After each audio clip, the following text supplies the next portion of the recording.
My name is Collis Flavel, and I work with the Greenville City Police Department. I was in investigations for 19 years, and 16 of that was in homicide.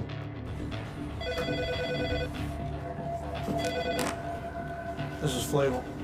It was early morning, and I had just got to work when we got the call. An individual by the name of Sue Bostic noticed a black trash bag sitting outside her front door, and she found a note under her windshield on her car. People understand what looks suspicious and which just doesn't look right, without anyone having to explain that to them. When she saw that bag on the porch, a garbage bag perfectly centered in front of her door, it immediately alarmed her. Somebody put it there. Whatever is in it is probably not good. Then when she sees a note on her car, it further alarms her, knowing that that note has got to relate to this bag. The note says, "Grace, this is your last warning. This is what happens if you don't follow instructions." Okay, got it. I'm on my way. Flavel has two things to answer at once. Who is this person that lost these body parts? And more importantly, who is Grace? If there was a case to solve, if Collis Flavel was on it, it was gonna get solved. When I arrived, two patrol officers, Officer Odom and Officer Drummond, were at a patrol car where they had this black bag on the back of the car. Hey, Drummond. What are we looking at here? You won't believe this. Have you ever seen anything like this before? In my career, I've never had a case like this before or after. Let's get forensics out here now. When dispatch calls you and says, "We've got body parts in a trash bag," no doubt that was going to be one of those things that I personally wanted to respond to. You said you got body parts? The toes have been clipped clean off. What? What are we getting ourselves into here? The hands and feet were brown skin, almost looked like it was surgically removed. It was very clean cuts. There wasn't a lot of blood in the bag. Obviously, it happened somewhere else. You have evidence of extreme violence. Someone is hacking up a human body, forcefully removing the toes, cleaving a foot off at the ankle joint, cleaving a hand off at the wrist joint. For what purpose? To make a threat? Well, it's working. That's an awful threat. Gosh, I remember my prayer was, I hoped the victim had died at this point. I hoped that they didn't feel pain. Whoever lost their hand and their foot could not have survived that. You'd bleed out in less than 2 minutes. This is a homicide. The question becomes, of whom, and where is the rest of them?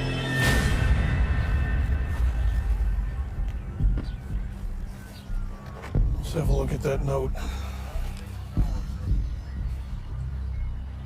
The note itself was bizarre. It was addressed to an individual by the name of Grace Davis, basically threatening Grace.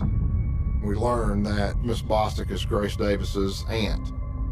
The implied content of the note is, do what we demand or this will happen to you. In addition to that information, there is an email to respond to at the bottom of the page. For us as investigators, thank you, because we can track that email address and at least start somewhere. See if you can pull any prints off of this, and let's get a read on that email. I'll let you know what we can find.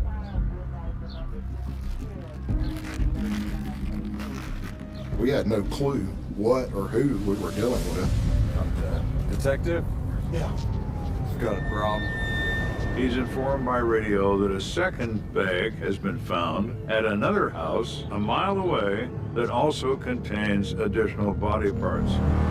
Holy smokes. I never dreamed that we would get a call about other body parts. So now we went from one scene to two scenes.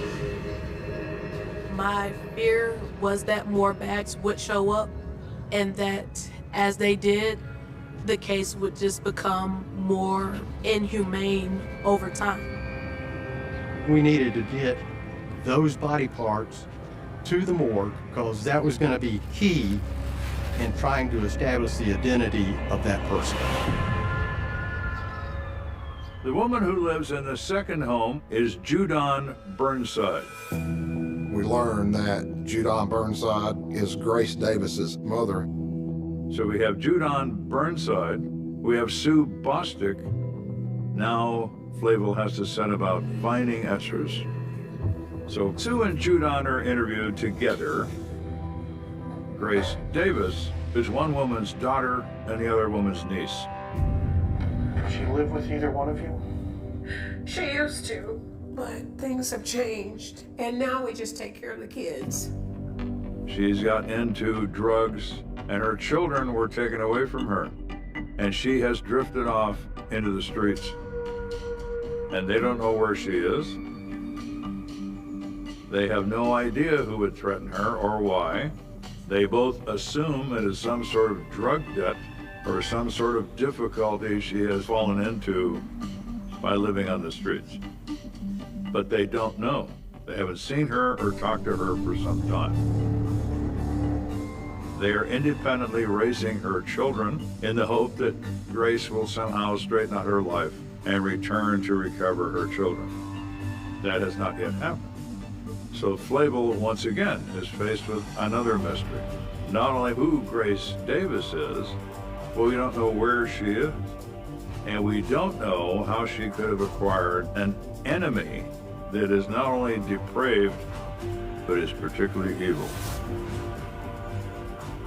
Who might that be? Flavel doesn't know.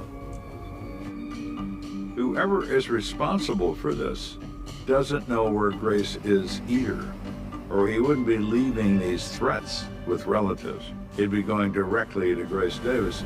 Has anything happened in the last few days out of the ordinary? Well, there was this phone call. Miss Bostic told us she answered the phone and stated it sounds like somebody's gonna die. Hello? Hello? She got a phone call from a female voice who was screaming into the phone, and then the line went dead. She wonders if that's connected. Flavel wonders the same thing. Do either one of you know anybody that would want to do Grace harm? There is her ex. Grace's ex-husband has been ordered to pay $400 a month in child support, and he was very unhappy about this. Money, sex, or revenge are common things in a murder case. And here we have money and revenge together. So of course that kind of turns our attention. We needed to talk to Grace's ex-husband.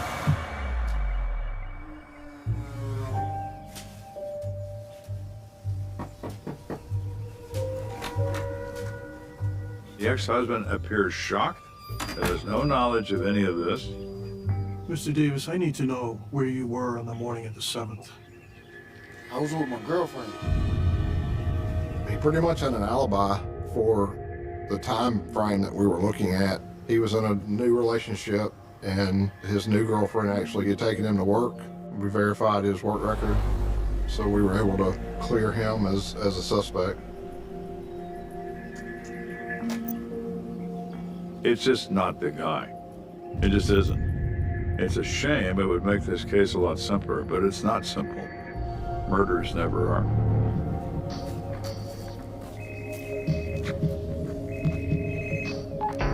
This is Flavel. Okay, got it. I'll be right there. It is very unusual to ask a coroner to examine body parts and not a body. It's happened in my career. but it's very rare. Our medical examiner called us to review all the tissue samples, the body parts. They were not per se surgically removed, but they weren't hacked and whacked. Whatever was used was very sharp. It made a clean cut right at the joint. But we did get a hit on the prints.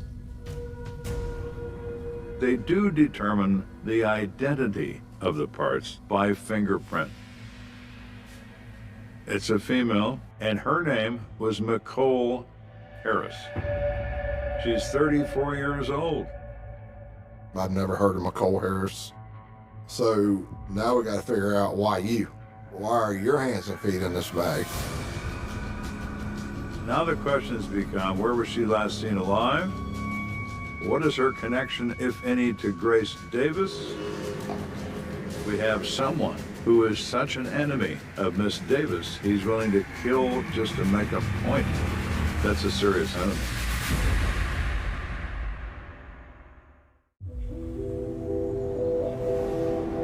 So we know that now this person's name is Nicole Harris. Now Flavel has to set about finding where Nicole Harris was last seen alive. And he has to make a death notification to the family. For you to give them that news is devastating. In a split second, their life is turned upside down.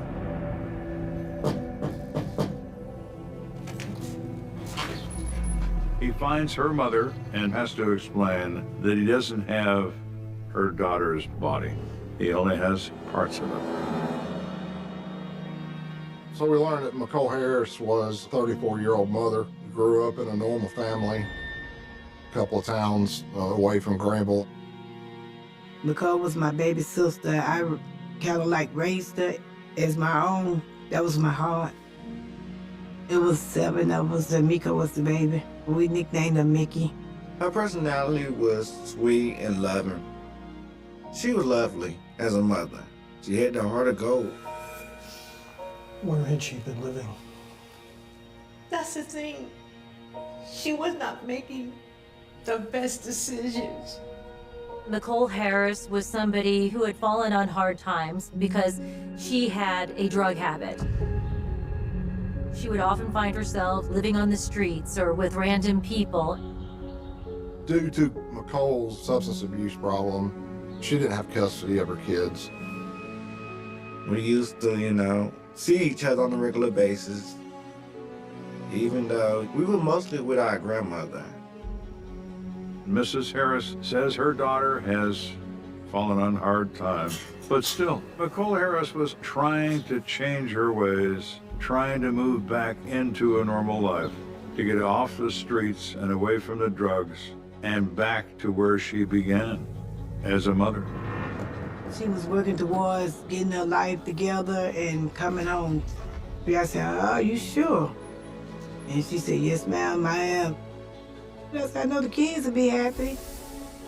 Knowing that she was never able to rekindle that stable relationship with her children, I'm sure has continued to haunt the whole family. That's where it hurts me so bad, because she was talking about coming home and being, the person that I wanted her to be. And someone has decided to take her life. It's incredibly foul. Was Nicole employed anywhere? Nicole hung out at a labor finder's, which is a day labor where jobs go out. They go out for the day.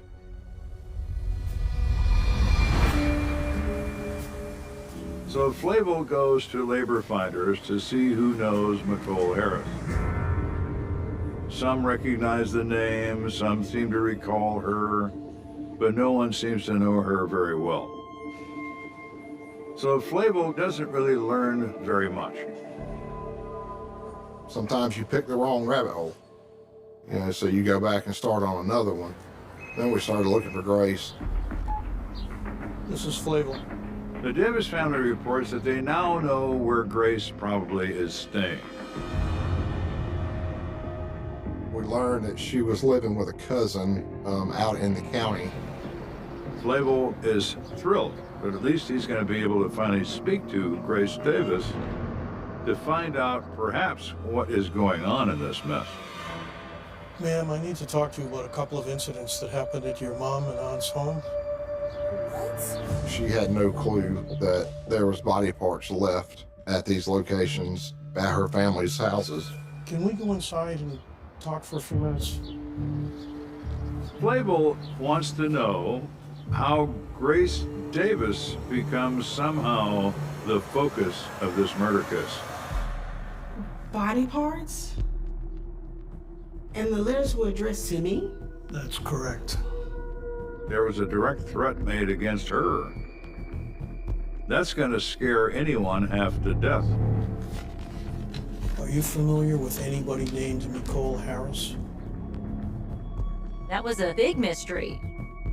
Grace is related to the people who found the body parts, but she had zero connection to Nicole Harris. At this moment, Detective Flavel has way more questions than he has answers. She really didn't know anything about what the letter stated. Our priority at the time was who's threatening Grace and her family, and then who has murdered someone to carry out their threat. She denies any knowledge of enemies, denies any knowledge of Nicole Harris. She does seem to be generally shocked that this has happened. We got to look at this a different way, man. We're thinking way too big.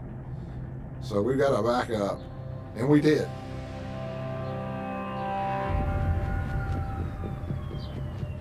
We let our work lead us in the right direction. I need to know where the other part of it is and what went on and why, so I can come to a closure and put her to rest. Why did they take my daughter's life like that? If you know where the other part of her body is, would you please just show the police? The media helped us in a way. They got the news out there. The entire city of Greenville is placed on edge because we have a dismembered body, a killer on the loose. It is a topic of conversation in Greenville, South Carolina. Yeah, it wasn't long after our uniformed dispatch received a call from the Nicholtown area. You have a call on line 1. Thank you. Flavel. A resident there had called in a foul odor in the neighborhood, said, hey, y'all might want to come out here.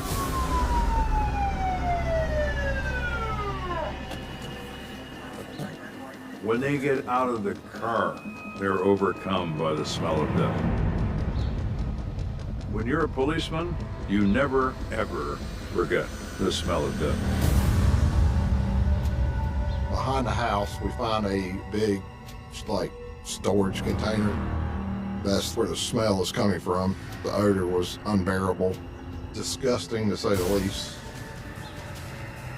They remove the lid, and up to the top of the lid, it is a blood and flesh soup.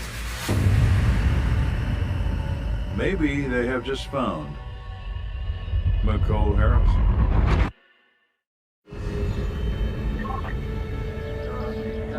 It was disgusting. We're trying to come up with a game plan on how we're going to attack this container because it's probably, 80% liquid at this time. Let's get this area roped off and get a report on the house. Can I help you with something? As they are examining this pile of goop in this drum, the homeowner arrives, a woman, and says, what are you doing? Is that your container? Well, it's behind my house, ain't it? He looks at her and says in his own head, did you kill Nicole Harris? Or did someone in your house do it? All right, ma'am, I need you to step back. This is an active crime scene. So, y'all are investigating the death of a pig? Like, what? She said we had a pig picking and we cleaned the pig and I just put it in that container. She has an explanation for this barrel and contents that might be true. It also might not be. We immediately stopped what we were doing. We called for our forensics division. They can conduct an immediate test on the blood and tell you human or animal on the spot. Yeah, this is definitely a big. All right, let's pack it up. Dead ends are common in homicide investigations. Something looks so promising, and it falls apart. It goes through your fingers like sand. It's really disappointing, but you never quit. You've still got a family that needs answers. We need a new step. There was that email that was left on the threatening note. Flavel submitted it when he found it, and now computer forensics has a result. Call you back. I hear you got something for me. Yeah, there might be something. Yeah? Yeah. They inform him a public use computer in a library was used to send the email. Hi, Hi, how are you? what's your name? Jessica? Jessica, my name's Detective Flavel. I need to know if I can obtain some security footage of the library for a case that I'm working on. Oh, yeah. Can you help me obtain that? Yeah, I can help you with that. Okay. Mandy, can you cover the desk for me for a minute? Of course. Follow me. There is a God, because public libraries have surveillance cameras. Okay, here is the tape you were asking about. Not only did it give us the address, but it gave us the date and time that this email address was checked. He goes and he sees footage, and he sees an African-American couple, man and woman, using the computer. The man is not anyone that Flavel has ever seen, and the woman that's with him is not Grace Davis. What struck me is he was wearing gloves. He's inside the library, but he's got on these big, thick gloves. He doesn't want to leave fingerprints on the keys, as if that matters. He's using a computer that has its own fingerprint. So he's typing this email. On April the 6th, the day before the body parts are found. Now we're getting somewhere. So who are these people? Getting actual video of the suspects in the library at that date and time gave us a lot of momentum in our case. So now it's time to bring Grace Davis in for another interview and confront her with this video.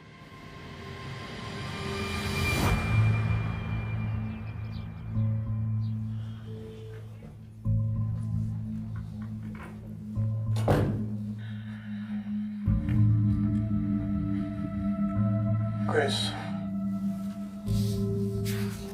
I need you to start being honest with me. Flavel explains that this is not going to go away. I'm not going to go away. And we're going to get to the bottom of this.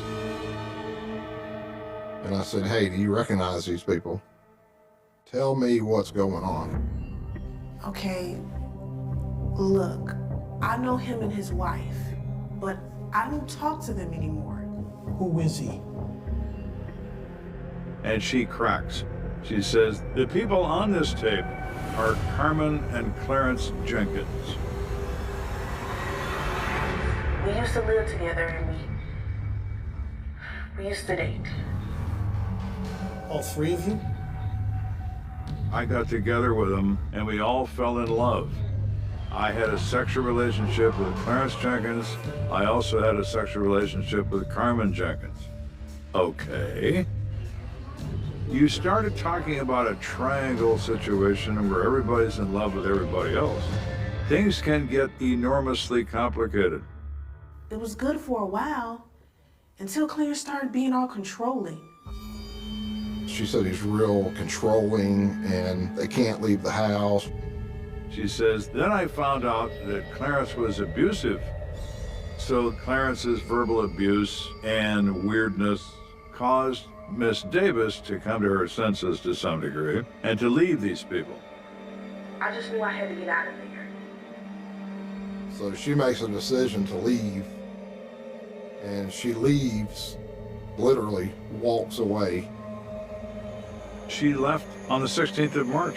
April the 6th, just a few weeks later, body parts and threats show up. That's remarkable.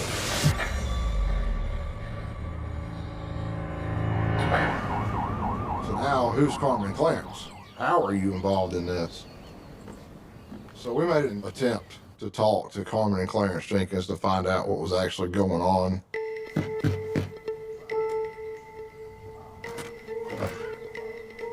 Carmen Jenkins? Yes. Ma'am, we need to speak with you about a case we're investigating. Is your husband home right now? This really isn't a good time.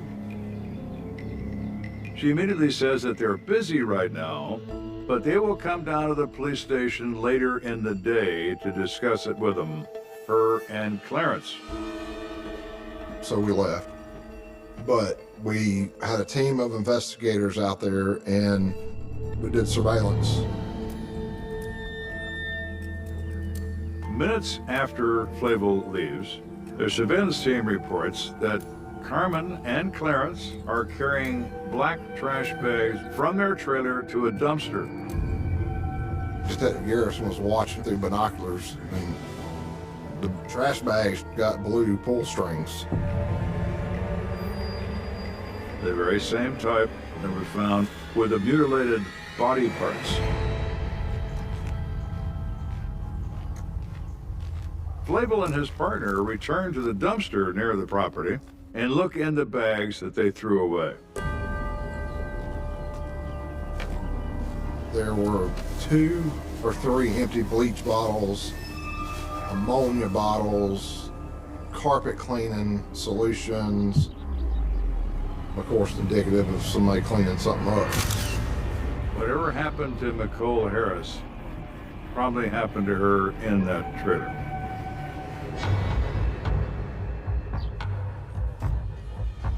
Detective Flavel's experience tells him that that crime scene is that trailer. He needs a warrant. He can't get it based on cleaning supplies. Throwing those away isn't against the law. He needs another way. Flavel. Flavel finds that they had just entered a traffic warrant for Clarence's arrest on his record. That really was a lucky break for us, that it was fresh off the press. There is Flavel's way in.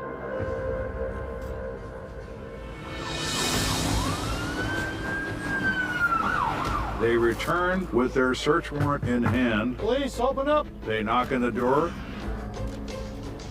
and Carmen answers it. Ma'am, I have a warrant for Clarence Jenkins. Well, he ain't here right now. And Flavel looks at her and says, "We're going to search the premise, and if I find him in here, I'm going to charge you with harboring a fugitive." And she steps aside. They go in. The house is disgusting. It is nasty. There's pots on the counter with fungus growing in them. Obviously, there was no bleach used and there was no carpet cleaner used to clean anything in the house. In the bathroom and the shower is like spray painted red. As I'm clearing the bathroom, you can see what I suspect to be blood spatter on the wall. Aiken goes to the left. He says, "Man, there's a hole." Detective, I got something back here! He notices a piece of drywall that's out of alignment with part of the wall. He shines a light in that crack, and who does he see? Come out on your hands and knees. Keep your hands where I can see them. And there's Clarence Jenkins hiding behind this piece of paneling. Come out of there, Clarence. You're under arrest. All right, I'll take him in. She's going to be charged with harboring a fugitive. Copy that. Let's go. Now that Detective Flavel has seen apparent evidence of a murder, he's granted a second warrant to search for evidence of death in this trailer. Once we did that search warrant, forensics came out. We told them what we observed. Then they go in, start processing. We were looking specifically for items that would connect the victim to the trailer and any potential evidence of foul play. Get those light for me, will you?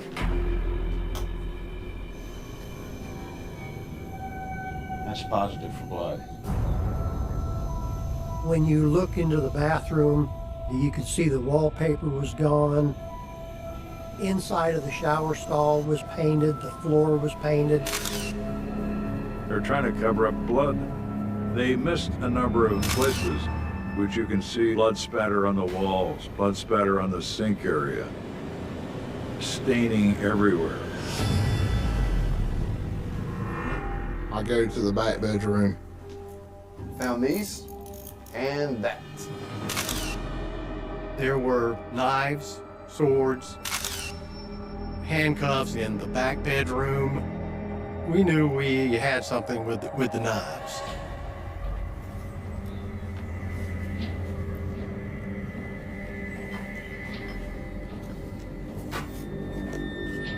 Found something here. I found a clipboard, and in that clipboard were typed letters addressed to the same individuals where the body parts were sent. This is a filthy trailer filled with all sorts of horrible evidence. So this is all adding up to the scene of the death of Nicole Harris. But why did Nicole Harris die? Why was she murdered and dismembered, for heaven's sake? And how does it connect to Miss Davis and the Jenkins? That's what they don't know.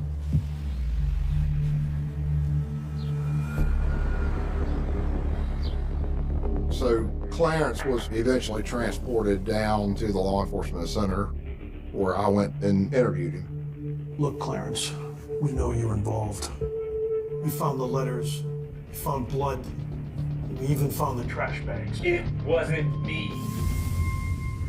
We had evidence that she died there, but it just still really didn't answer all the questions that needed to be answered. It is a bizarre circumstance in every possible way. A three-person love triangle, a dismemberment homicide, a filthy trailer filled with overwhelming evidence. You take the time to spray paint a bathroom, you don't throw away the drafts of the threatening note. Absolutely ridiculous. It's like children trying to do this. Not the sharpest knives in the drawer, but killers tend not to be. I want a lawyer. We still didn't have Nicole. We had Nicole's hands and feet, but we still hadn't found the body. So, yeah, we really didn't have any information to give the family.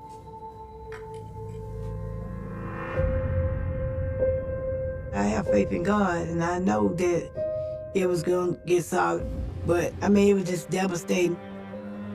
We had a candlelight vigil, but the thing was, we still was, still going through. The time for me, it was real hard. So Flavel is organizing the case as best he can so they can proceed to trial. During this process, a year goes by, and Carmen decides she wants to talk. She says, I want to tell you what happened. The prosecutor called and wanted us to come up for a meeting with Carmen and her attorneys. Flavel is elated. We're at the solicitor's office with her attorneys, the prosecutors, and finally she's giving us her confession. And the conversation begins. So the question Flavel has is simple. What happened inside that trailer, Carmen? What happened to Nicole Harris?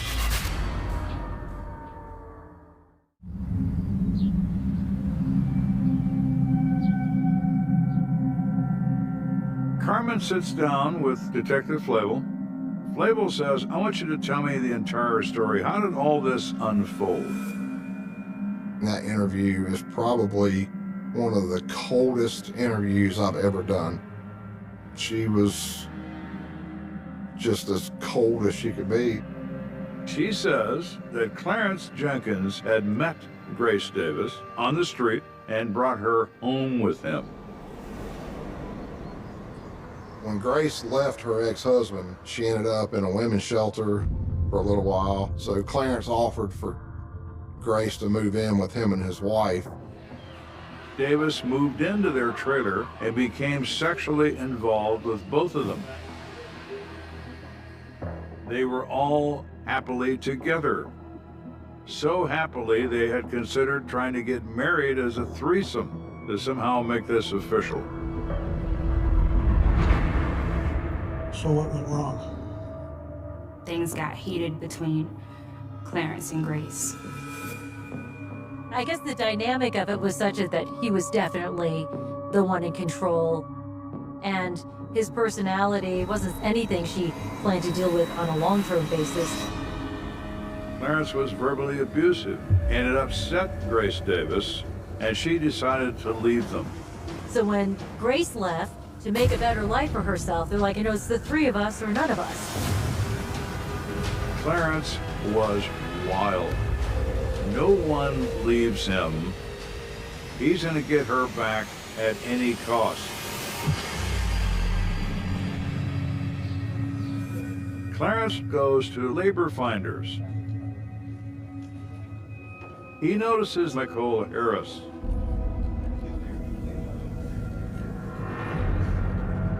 Excuse me, miss. Yes, do I know you? I need you to come with me. He convinces her he's a policeman. He puts her in his car and he drives her to their trailer.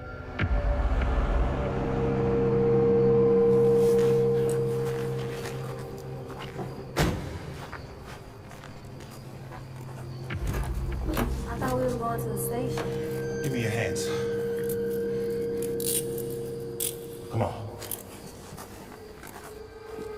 Carmen says he shows up with Nicole, and she's in handcuffs, and he takes her straight to this back room. Stop that. The first plan Clarence had was to use Nicole Harris to make threats. He handcuffs her to a chair. He makes her make that phone call to Sue Bostic. You tell Grace she needs to get her ass back here.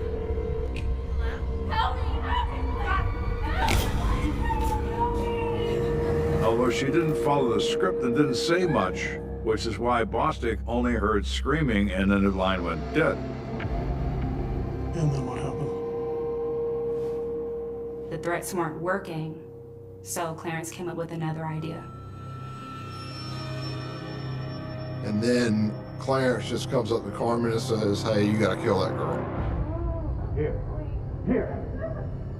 Get on with it. You don't have to do this. Please. Go on now, get on with it.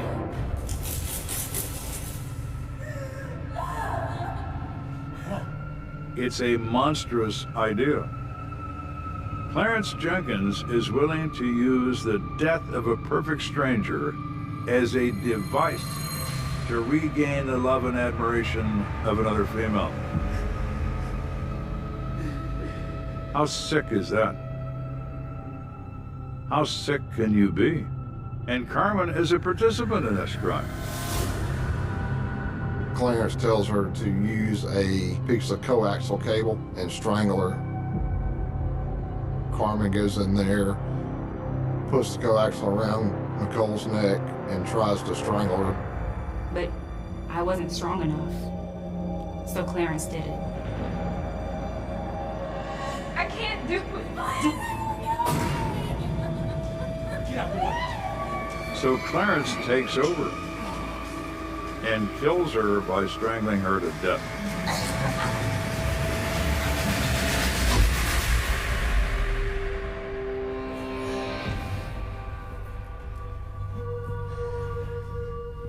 They then take her and drag her into the front bathroom. Then he takes a machete and cuts off her feet and her hands with powerful blows with a very long, sharp blade. They get like some garden shears and he cuts the toes off. Then he bags these parts in 2 different bags. He writes the threatening letters. That Clarence Jenkins would devise such a plan is beyond monstrous. If I was so empowered, I would sit Clarence down and I would say, Clarence, I'm going to stuff you into a food processor and press liquefy, and then I'm going to pour you down a toilet, because that is where you belong. I need to know where the rest of McCall's body is. Carmen gave us the location that they actually dumped McCall Harris's body. It was out in a vacant field, and they actually poured gas on it and tried to burn it.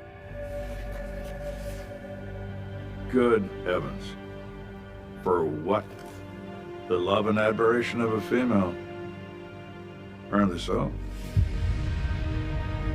She had no emotion. I mean, the whole time it was like really eerie.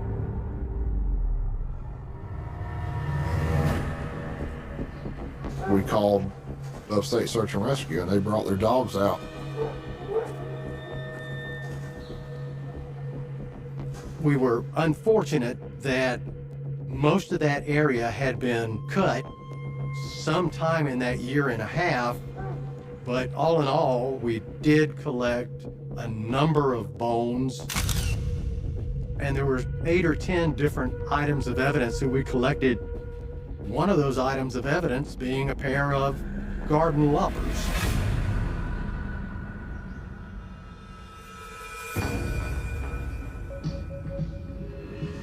Clarence was tried for murder.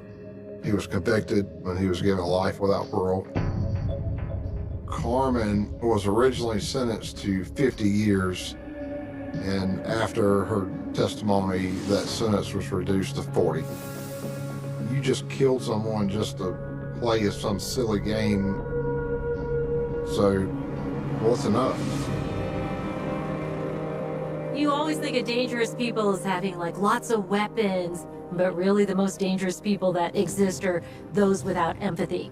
And clearly, Carmen and Clarence had no empathy for McCall Harris. I just wanted the world to know that the tragedy that happened is something you never want to go through. My mother would want this story to be told. I got her ashes and everything, and I keep them close to me. But I'm still dealing with it. She was a wonderful person. She didn't deserve to go like this.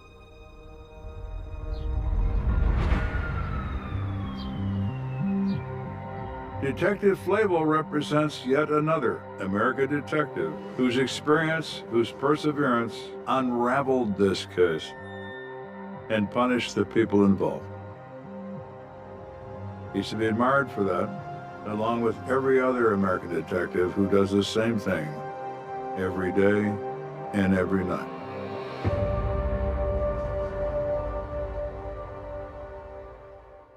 The desert keeps secrets the way a locked jaw keeps words, tight, grinding, unyielding. Midnight on Route 87, a wind that smelled of dust and creosote rolled over the asphalt like a dark tide, and a single headlight flickered far off, then vanished. A pickup door slammed. A girl's laugh, short and bright, cut through the static of cicadas and the dull throb of a radio left on a country station, then quiet. In the morning, a sun like a furnace opened its eye and found nothing but a Ford sedan angled hard against the shoulder, driver's door ajar, a purse on the passenger seat breathing out the faint perfume of cheap cherry lip gloss. No footprints, no struggle, just heat mirages trembling like lies. They called it a disappearance. The first headline was small, a corner blip. Local teen missing after football game. A family photo showed a girl with wind-tangled hair, a smile that didn't believe in monsters. Her name was Ruthie Vale, 17, last seen wearing a faded Wildcats hoodie and a pair of white sneakers that would, within days, become a prayer chain. A stack of flyers, and 100 whispered theories at the Fry's checkout line. Cold case. Missing without a trace. Shock to the community. The words rained down in halves and headlines until the police scanner in every kitchen hummed like a second heart. The scene was a lesson in subtraction. Every clue was something taken away. The Ford's engine still warm, gas tank half full, a cassette tape midway through side B chewed and creased where a love song had been severed into static. The purse held a school ID, a wallet of coupons, a ticket stub from the homecoming game, and a Polaroid of Ruthie and two friends flashing victory signs in front of the scoreboard, their faces caught between the past hour and the next. A white ribbon lay on the floor mat like a quiet confession that never learned to speak. On the rear bumper, a dust print that looked like 4 fingers and a thumb, smudged, sliding away. A sheriff with a sun-peeled face squinted at all of this and said the words they always say because they must. We're exploring all possibilities. Foul play not ruled out. Anyone with information, please step forward. He said these things into microphones and camera lenses and the blank stare of the highway, and the desert gave him no answer. But behind him, at the edge of the cordon, grief had already stepped forward. Ruthie's mother gripping a styrofoam cup so hard it bent into a pale, squeaking moon.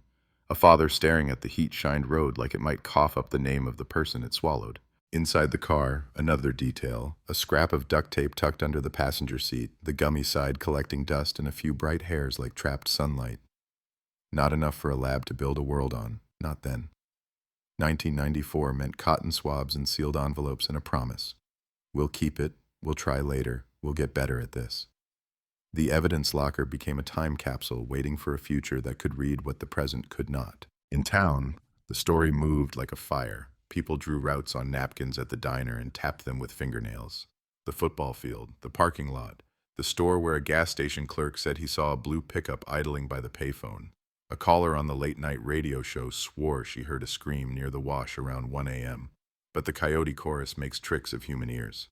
A neighbor the next street over claimed he'd noticed a strip of torn fabric caught on a fence the morning after, white against the rusted chain link like a truce flag fluttering for no one. Everyone had a theory. Jealous ex, truckers, drifters from the construction site out by the new overpass. The coach's son, the coach, the teacher who didn't smile, the men who smoked outside the pool hall, the radio DJ who always sounded too awake. Everyone had a suspect, which meant no one did. By the end of the first week, the flyers had faded a tone lighter and the faces in the Polaroid began to look like they were receding into a distance that wasn't measured in miles. Detectives traced the night. Ruthie left the game just after the 4th quarter. She hugged a friend whose name trembled in the police report. Half subpoena, half secret. She bought a soda from a vending machine, the kind that breathed out a cold ghost when the can dropped. She told another friend she was going to watch the meteor shower that someone on TV had promised, a silver rain threaded across the black. The friend laughed and said, "Don't fall in love with a star." And Ruthie rolled her eyes and turned toward the parking lot, keys biting her palm, phone card tucked into her back pocket in case she found a payphone and a coin she didn't need. The road took her out past the billboard with the grinning lawyer and the desert Jesus church that always smelled like hot metal and candles. Somewhere in that hush and grit, she met an intersection not marked by lines or lights, but by the planned and the unplanned crossing ways of ordinary life and whatever waits beyond it. The engine stopped, the door opened, the purse stayed, and the girl who didn't believe in monsters gave the night one last chance to prove her right. At home, the answering machine blinked a number that meant 3 a.m., an hour with a particular weight. A breath on the line, maybe a car's dome light, a faint song as if the tape that had been chewed in her car had managed to play anyway, far away where machines cannot follow. The voice that hovered over it, no more than a shape. Mom, then static, then the long fanged silence that eats replay buttons in sleep. The investigation bent itself into knots. Deputies walked arroyos, kicked at mesquite roots, peeled their socks off black with dust at the end of each day. Volunteers circled out in grids across land that knew how to hide. The search helicopter became a summer hawk. At the edge of the wash, kids with nothing better to do dared each other to step into the yellow tape shadow after dark and swear they saw footprints that reappeared on command. In a motel 2 towns over, a clerk with a memory like a neat ruler thought she might have seen a girl check in with a man whose beard didn't match his jawline. They checked every room, every register, and found what motels always offer: ashes in ashtrays, calendars turned to the wrong month, the loneliness of single beds. The sheriff's office kept a bulletin board that grew like a mosaic you can only see if you step back 30 years. Photos, notes, receipts, a map with red pins, blue pins, a yellowed list of men who drove pickups, another list of men who had mustaches, a Polaroid copy that had begun to warp in the heat, bending the smile until it looked like a question. Every pin was a breath held, every line of string was a pulse. Then the rumor machine found a gear. A boy on the edge of town told his best friend, who told his cousin, who told no one but somehow everyone, that he'd seen a white cooler tossed off the back of a truck at the quarry the week after Ruthie vanished. The quarry was a sunken amphitheater of echo and broken bottles, a perfect place to throw things you wanted to forget looking at. Deputies went. They found a cooler. They opened it like disarming a small bomb. Inside, fish hooks, a fuzz tennis ball, a postcard from Mesa. Not nothing, but not Ruthie either. The rumor machine didn't break. It simply downshifted and found a new incline. At the high school, the locker she'd used became a small shrine, a tacked-up poetry fragment about dust and breath, a ticket stub taped over the lock, a Polaroid copy of the Polaroid. The janitor polished the floors around it with a care that usually belonged to churches. In English class, the teacher who didn't smile read from a book about a girl who learned to speak to ghosts. No one made eye contact. The air held a charge, as if grief could go static and latch to the nearest sweater. In the evidence room, the duct tape scrap slept in a bag. The hair stuck to it waited for a future lab and a future lab tech who would turn a knob with steady fingers. But that was science's promise, not the town's. The town had to live through the mean middle. Porch lights left on in the noon heat because no one wanted to admit the clock had moved. Prayers that sounded like bargains. The old man at the end of the block who said he remembered a case like this in '72, which received a nod and the blocked throat reply, "Not the same, not this time." A caller with a voice raspy from cigarettes claimed that she'd given a ride to a scared girl off the highway the night after the game. Said the girl kept scrolling an invisible phone with both thumbs, muscle memory, mapping a device to a different decade. Said the girl asked if this was north, like the word was new in her mouth. Said the girl got out before the first left turn and ran toward the dark like she had an appointment. The caller hung up when the detective asked her full name. The tracer flickered across the map and died at a payphone behind a laundromat whose neon sign buzzed like a hornet. A pastor spoke the words he believed might stitch the air back together. We love, we hope, we wait. He didn't say the word fear, because every pew already held it. The desert at night is a high-contrast gospel, what you can see and what won't let you. Cactus cast shadows that look like men. Men cast shadows that look innocent if you squint. Women clutch keychains like knuckle weapons. Teenagers laugh too loud because quiet invites your thoughts to catalog their own fingerprints. One of Ruthie's friends had a brother in the National Guard. He organized a line search that looked like a zipper running across the wash. They found a sun-bleached boot that turned out to belong to a ranch hand from the '80s, a car emblem that would not attach itself to any make they could remember, and a sack of letters wrapped in a plastic bag, all addressed to someone named Lila, never mailed. Every find was a story that was not the one they wanted. At sunset, the sky did its big American thing, shocking the town into momentary faith with streaks of orange and violet, a performance that felt personal until it wasn't. The sheriff stood on his porch and watched the colors die out and told himself, tomorrow. Tomorrow someone will remember something they forgot to mention. Tomorrow a new piece of tech will arrive in a box that looks like a promise. Tomorrow the desert will loosen one jaw. But time is not a ladder. It is a circle that tightens. The school year ended. The next began. New kids parked their cars in the ghost of Ruthie's parking spot and didn't know why they felt so watched. A boy who'd had a crush on her joined the military and left town on a bus that smelled like vinyl and hope. Her mother kept the answering machine on a small altar. Her father stopped listening to sports on the AM and started listening to police bands on FM because grief tunes its own station and dares you to change it. The case file thickened and thickened again, like a lung. New detectives learned the ropey rhythm of its facts. Old detectives refused to retire because they wanted one more pass at the board, one more night drive down Route 87 with the music off, waiting for the desert to mispronounce a truth.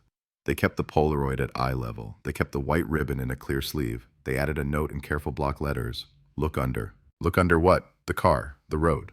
The version of the story that everyone repeats because repetition feels like traction. Look under the town's patience. Look under the obvious men. Look under the meteor shower that promised spectacle and delivered only darkness sprinkled with the same old stars. Years taught the sheriff something that the academy didn't. Cases like this live on the margins of vision. You are sure, and then you aren't. You are close, and then you discover you've been circling a mirage. Witnesses remember more, then less, then swap scenes like moving couch cushions until the fabric shows a new pattern that doesn't fit the frame. Each new technology lays a translucent layer over the past and insists on clarity, but clarity is a bully that doesn't always win.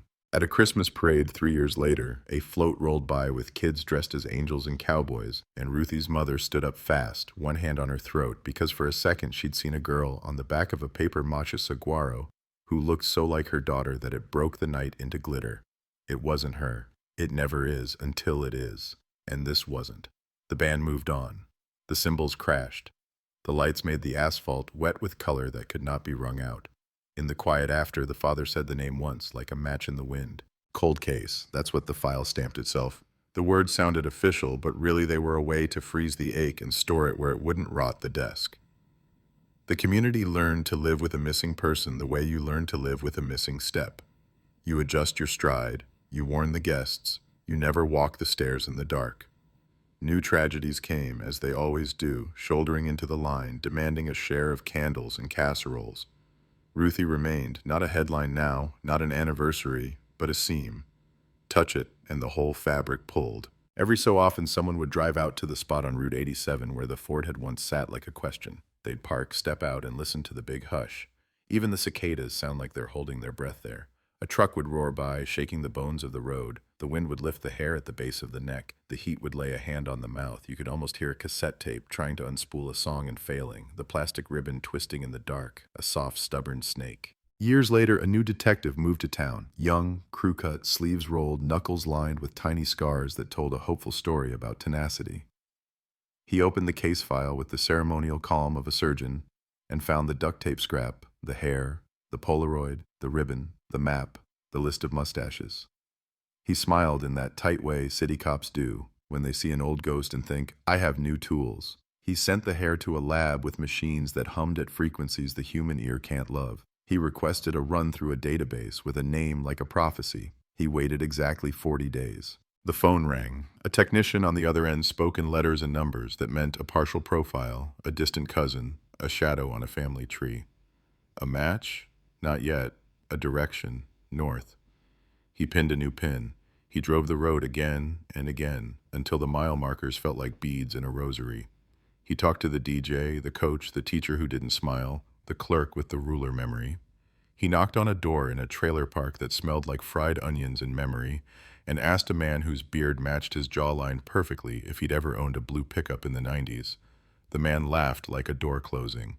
The detective took a note that sounded like a door opening. The town whispered a word they hadn't had the courage to say in a decade. Solved. It climbed into sentences. It sat on the lip of coffee cups. It turned porch lights off for the first time since '94. But solved is a headline. Solved is an appetite. Solved requires a body, a confession, a chain that clinks all the way from evidence to verdict with no missing link. What they had was a direction and a cousin 7 states away who remembered a reunion where a man had stood apart with a face like a question that didn't care about the answer. The detective stayed late. He looked under. He pulled a dusty box from the top of the shelf and found, taped inside the lid, a single page nobody had indexed, a towing receipt. Time-stamped the week before the game, a make and model, a blue pickup, a name that had been misread once, then passed along wrong, then turned into a rumor, then rubbed to nothing. He called it in. He drove. He knocked. He waited for the door to open on a face that knew a desert night like a first language. And in that waiting breath, right there between the knock and the lock turning, you can feel the town's pulse like a drum in your throat. You can hear Ruthie's voice on the answering machine say, Mom, like a small bird finding a window. You can smell the creosote and the old vinyl of the Ford. You can see the white ribbon like a sliver of surrendered moonlight. You can touch the tape edge with your own fingers and feel dust decide whether to cling or let go.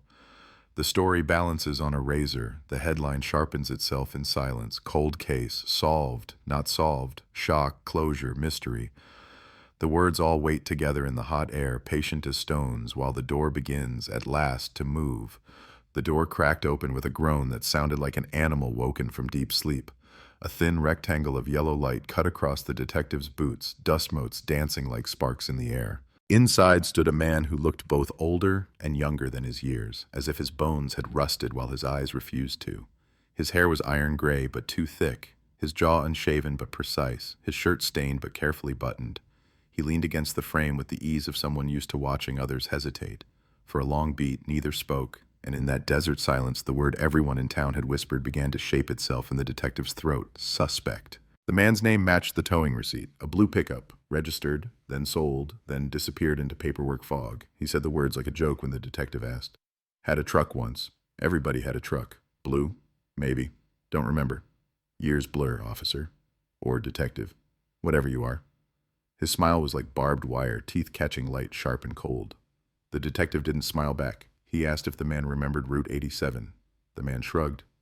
Everybody remembers Route 87. It's the only road in or out. What are you really asking me? The detective asked about Ruthie Vale. The name dropped into the room like a stone into water, sending no ripples, just a quiet sinking. The man's eyes flickered, one small spasm of muscle, then stilled. He shook his head. Girl from the papers? I remember flyers. Kids stapled them to the poles by the store. Pretty girl. Shame. Lots of shame in the world. You think every old man remembers every missing girl? That's a long list in this country. His voice was calm, but the air around him wasn't.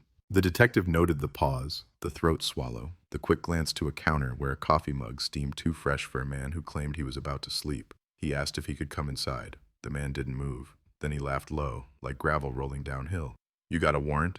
The detective didn't. Not yet. He had only a scrap of duct tape, a hair, a cousin in another state, a towing receipt. Enough for suspicion, not enough for entry. The man shut the door, not with force, but with the patience of someone who knows time can bury as deep as dirt. The detective walked back to his car, the desert night pressing close. He wrote notes by the dome light, each letter etched like a nail. The name, the truck, the tone, the look when the girl's name was spoken. He thought of Ruthie's answering machine voice, the mom that still broke skin when played. He drove the length of Route 87 again, headlights sweeping over coyote tracks, tar patches, a road that had carried more questions than it ever gave answers. Back in town, the sheriff, older now, skin-leathered and eyes ringed from nights spent with ghosts, sat across from the young detective in the station office. Between them, the duct tape scrap in its plastic, the hair sealed in its bag, the towing receipt pinned with a thumbtack. The sheriff tapped the receipt once, slow, deliberate. This is something, but it ain't everything. He leaned back, chair creaking. You ever been around a case that wants to stay unsolved? They exist. Some cases fight back. They hide themselves. The young detective shook his head. Cases don't fight back. People do. His voice was tight, wired. The sheriff studied him, then half smiled. You'll learn, or maybe you'll prove me wrong. Weeks stretched. Warrants crawled through paperwork. The man with the gray hair became a shadow that everyone saw but no one could touch. He bought groceries at the same store where Ruthie's flyers had once curled and yellowed on the corkboard. He drank coffee at the diner where her friends used to huddle. He nodded to neighbors, polite, bland, forgettable if not for the suspicion hanging like a smell you couldn't wash off. The detective followed. He mapped the man's movements like a storm tracker. Gas station, work at a scrapyard, nights at a bar with a jukebox that still played cassettes. The detective sat outside in his car, window cracked, listening to the desert air whisper through creosote branches. Each night he asked himself the same question, what's he hiding? Each night he heard no answer. The lab finally called. A DNA result, not a match, but a connection. The hair on the duct tape tied to a family line, one thin branch extending into the man's family tree. A cousin, an aunt, a blood trail through generations that bent toward his front door. Not proof, not yet, but closer than the case had ever been.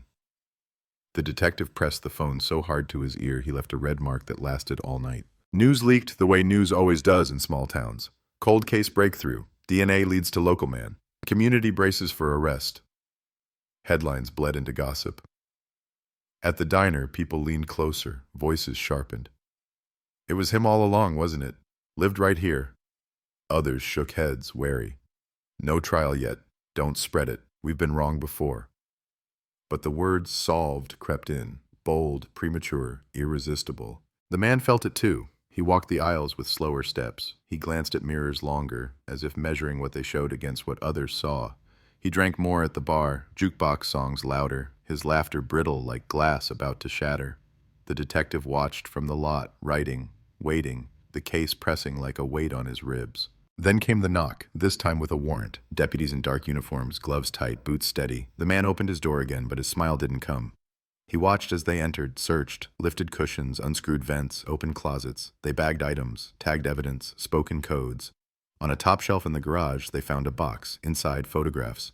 Most harmless, landscapes, fishing trips, a dog, but one photograph stopped them.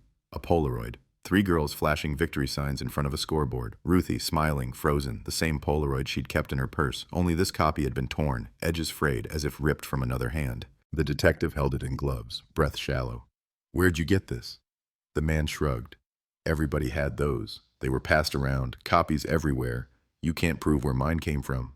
His voice was calm, almost bored, but his hand twitched against his thigh like a hidden metronome. The search turned up more, a strip of white fabric, old stiff, caught in the back of a drawer. A cassette tape, chewed and creased, labeled in shaky pen. Side B, a cooler buried behind the house, full of rusted tools, duct tape rolls, and a chain. Each item a puzzle piece, none a completed picture. The man was taken in, not arrested yet, brought in, questioned, recorded. Under the fluorescent hum, his face looked paler, his eyes more restless. The detective asked again about Ruthie. Again the shrug, the denial, the feigned forgetfulness. Hours passed, words tangled.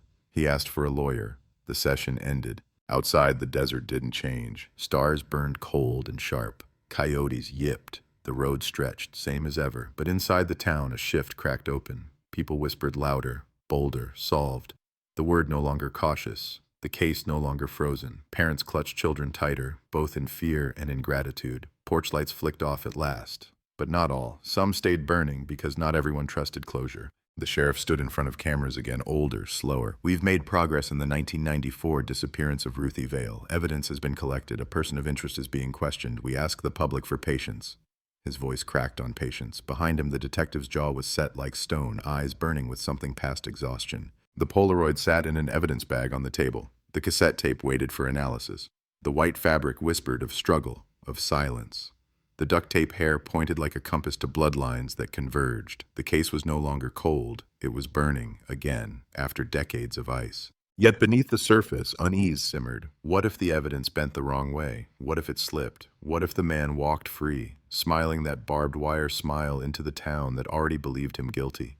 And what if the truth was still buried deeper under the dust of Route 87, waiting to be found by someone braver or someone desperate or no one at all? The detective didn't sleep. He drove the highway again, slow, headlights cutting the black. He stopped at the spot where the Ford had been found. Engine warm, purse untouched, ribbon on the mat. He stepped out. The night wind pressed against him, whispering like a voice not quite human. He closed his eyes. He listened. Somewhere in the static of cicadas, in the low moan of desert air, he thought he heard it again. A girl's laugh, short and bright, then silence, then the faintest word trembling across years. Mom? The sound hollowed him. It made him certain and uncertain all at once. This was not over. Not yet. Maybe never. Cold case. Solved. But solved is a headline. And headlines are impatient. The truth is slower. Truth waits. Truth hides. Truth doesn't care about deadlines. Truth breathes with the desert, heavy, patient, endless. And as the detective stood in the heat that never cooled, staring down the empty road, he knew the hardest part had only just begun. The evidence sat stacked on the table like a silent jury. Polaroid, duct tape, hair, fabric, cassette. Each piece was a whisper, none a scream, and that was the problem. The young detective stared at them as if sheer will might force them into confession. Across the room, the sheriff sipped bitter coffee, steam coiling like doubt. The fluorescent lights buzzed above them, a constant reminder that time never really stopped for anyone, not even a girl lost on Route 87. The town thought the case was solved, but the station knew better. Headlines wrote their own verdicts, but the law had to crawl through proof like broken glass, and proof was slippery. The man in custody sat in an interview cell, arms folded, eyes closed, a picture of indifference. He wasn't rattled, not yet. The detective wanted to rattle him, break the calm, drag the truth out from behind that barbed wire smile. They played the cassette tape. Static bled through first, then a song half chewed by years. A voice crackled in the background, faint, unsteady. For a moment, the detective thought it was Ruthie, that maybe she had spoken into the recorder once, but it was a man's voice, lower, muttering, almost masked by the music. A word stood out. North. The same word the cigarette-voiced caller had once mentioned years ago about the girl who kept asking directions. The detective froze. Coincidence or confirmation? He rewound, played it again. North. A single word, but heavy, pointing like a compass. He leaned back, pulse quickening. If the tape connected to Ruthie, then the man's shrugging denials cracked a little. The sheriff rubbed his temples. One word ain't a confession. It's not even evidence. It's noise. But the detective knew better. Noise, sifted long enough, reveals a signal. The questioning resumed. The man didn't ask for a lawyer this time. He smirked as the detective slid the cassette across the table in its bag.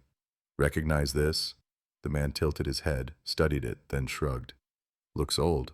What's it supposed to be? Everybody's got tapes. His eyes flickered again. Tiny, but there. He was hiding something. The detective pressed harder. He laid the Polaroid down next to it, then the strip of white fabric, then the duct tape scrap. The table became a collage of ghosts, every piece pointing at him. Still, the man didn't flinch. You think piling trash on a table makes it treasure? You don't scare me, but his voice wavered on the last word, thin as cracked glass. Community pressure rose like heat waves. People gathered outside the courthouse with candles, with signs, with Ruthie's name inked fresh after decades of fading. Justice for Ruthie. Cold case no more. The town wanted closure, demanded it. But the detective knew closure couldn't be forced like a lock with the wrong key. If the case cracked wrong, everything would collapse, the suspect walking free, the town left hollow again. So he dug deeper. He pulled old phone logs, cross-checked payphone calls from that night, every recorded coin drop and cutoff line. One number repeated, 3 times in a row. At the same hour, Ruthie vanished. A call from a payphone outside the desert laundromat. The same payphone traced to the cigarette-voiced caller years before. The number dialed led nowhere now, disconnected, but archived records showed it once belonged to the man's trailer. That was the crack, thin, hairline but widening. A call from a payphone to his trailer the same night. The detective printed it, held it like scripture. He brought it to the man, laid it down between them. The smirk faltered. His mouth twitched, then steadied. Lots of people used payphones. You can't pin that on me. But the calm was leaking. The detective leaned closer. It pins you. The night she vanished, someone called you. 3 times, from the payphone near where she was last heard. Who was it, if not you? Silence. The man's eyes shifted, throat bobbing. For the first time, he looked cornered. The detective didn't blink. The sheriff watched from behind the glass, arms crossed, a slow nod betraying that even he, the skeptic, felt the shift. But then the man smiled again, sharp, jagged. You think you've got me? You've got air. Calls, tapes, old junk. That's not proof. You want proof. Dig up the desert. Find your girl. Without her, you've got nothing. He leaned back, chair scraping. The words hung heavy, cruel. Dig up the desert. That night, the detective couldn't shake the phrase, dig up the desert. It wasn't just taunt, it was instruction. He pulled maps, search logs, grid charts. The wash had been combed, the quarry dug, the arroyos swept. But gaps remained. Places left untouched because of shifting sand, unstable cliffs, rattlesnake nests. Dangerous, avoided, forgotten. Maybe that's where she was. So he went. Alone, headlights carving the dark. He parked near the old wash, boots crunching on gravel. He carried a flashlight, beam cutting across mesquite shadows. The desert whispered its chorus. Coyotes, wind, the endless hiss of sand shifting under its own weight. He found a hollow where rocks sloped, where erosion carved a shallow cave. He stepped in. Something glittered faintly under the beam. He crouched. A small rusted chain link. Nearby, fabric half buried, stiff, brittle. White once, dirt-stained now. His breath hitched. He brushed more sand aside. A shoe. White leather, cracked but intact. A sneaker, the kind Ruthie wore. His chest tightened. He marked the spot, heart pounding. This was it. This was the ground that had kept her secret. He radioed it in, voice trembling but clear. Soon the wash was flooded with light, flood lamps, deputies, forensic vans. The desert, so long silent, now buzzed with human intrusion. They dug carefully, methodical, brushing sand like pages of a book, and there, beneath the layers of time, they uncovered what the town had feared, but expected. Remains. Fragile bones, curled small threads of fabric, the outline of a life stolen. Ruthie Vale had been here all along, hidden in the desert's locked jaw. The news hit like thunder. Cold case body found. Arizona 1994 disappearance solved. Community in shock. Candles burned again, brighter, higher. Tears streamed, some of grief, some of relief. Her parents, gray now, faces carved by years of waiting, clutched each other at the edge of the site. The sheriff removed his hat. The detective bowed his head. Silence spread, reverent, heavy. The man in custody was charged. Murder, kidnapping, evidence aligned. The phone records, the DNA trace, the items in his home, the body in the desert.